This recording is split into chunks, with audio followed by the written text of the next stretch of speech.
Takže ahoj klidičky, vás vítám novou videu. Dneska to bude ochutnávka číslo 2. Sice to není z večerky, ale je to ze supermarketu. Jelikož se nacházím v Řecku, tak tu máme ochutnávku věcí, co jakoby nejspíš neprodávají v Česku, nebo jakoby nevím to, ale spíš ne. Nebudu vůbec zdržovat a rovnou jdeme na to. Takže jdeme se vrhnout na první věc, což je M&M's čokoláda. Vypadá rozteklá, tak jsem ji musel dát do ledničky. Vypadá jak vypadá, ale nejde nic. Je to teda peanut čokoláda, takže tak, jdeme to rozbalit. Vypadá teda takhle ta čokoláda. Já si myslím, že vypadá docela v pohodě. Měl bych tam být teda M&M's, takže jdeme to ochutnat. Tady ta čokoláda teda chutná zvláštně. Není to jak obyčejná Milka, ale jaková víc krémová. Je taková zvláštní, strašně nedá se popsat ta chuť. Je tam hodně cítit to M&M's, jako prostě oříšky, to tam hodně cítit. A já si myslím, že to můžu dát ohodnocení, rovnou tomu dáme takových 7 z 10, protože to není zase nic speciálního. A jdeme se vrhnout na druhý produkt. Máme tu žvíkačky s příchutí green tea. To si myslím, že se úplně v Česku neprodává. A jdeme se vrhnout na to, vypadá to teda takhle a jdeme se na to vrhnout.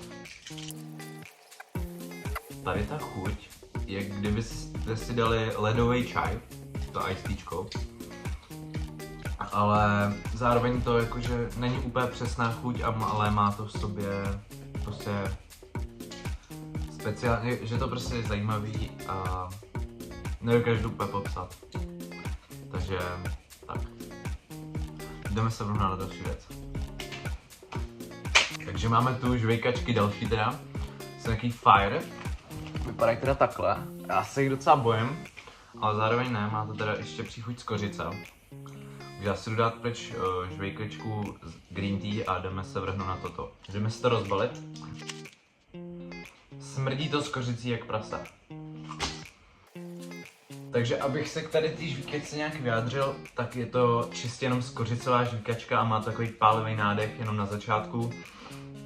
Teď už to je jak obyčejná vlastně žvíkačka skořicová, je to takový zajímavý, je to hodně sladký, ale není to zase nejhorší, jakože jsem čekal, protože skořice mi jakž tak prostě nechutná, nejede mi. Ale tady to se jakože dá sníst, asi si jako ten balíček dám jako prostě jen tak. A jdeme se vrhnout na další věc. Jako další tu máme nápoj a je to nápoj Kids Bomba nějaký. Vypadá to teda zajímavě, já to jdu promíchat. Vůbec netuším, co to je za příchuť ani tak dále, že to vidím poprvé v životě a jdeme se na to vrhnout.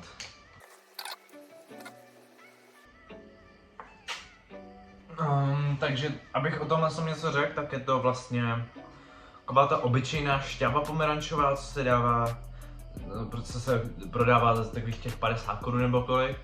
Není to nic speciálního, je to prostě jenom pomerančová šťáva a to je jediný, co je takový na tom.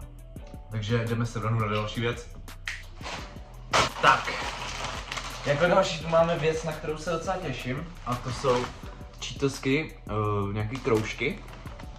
Je to teda pizzový a nebudu to prodlužovat, jdeme rovnou na to. Vypadá to teda takhle. Jdeme papat.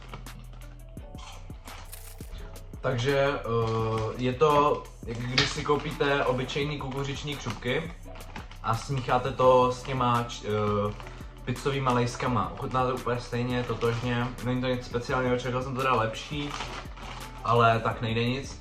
Jdeme se vrhnout na další věc. Jdeme se vrhnout na další a poslední věc. Takže máme tu lidičky Country Chips. Jsou to asi trojúhelníčky, nevím, ještě jsem to v životě neviděl. Ale nemám co k tomu říct, protože to tady je prostě jak se tomu říká, řecky. Aha, tak to není trojúhelníčkový. Je to teda obyčejný, takhle. Jsou to obyčejný chipsy a je tady napsáno teda ještě, že to je gluten free a a že to je se sýrem. Takže jdeme ochutnat. Takže je to teda 100% lepší než ty Cheetosky. Má to nějakou prostě skvělou chuť. Je to jak kdybyste prostě si vzali takový ty chipsy, jak se prodávají smažený v těch na trzích a tak dále, jak prostě když je nějaká akce. To je fakt jak kdybyste si dali tohle, akorát je to tvrdý. To je jediný, co bych k tomu vytkl. Mně to teda chutná jakože velmi moc, ale tak jak říkám, 100 lidí z toho chutí, nejde nic. Takže dávám tady tomu fakt jakože 10 z 10, protože to je asi za mě nejlepší jako věc, co jsem dneska tady z toho všeho měl. No já doufám, že se vám tohle video líbilo. Jestli ano, dejte like, odběr a uvidíme se u dalšího videa. Zatím čau.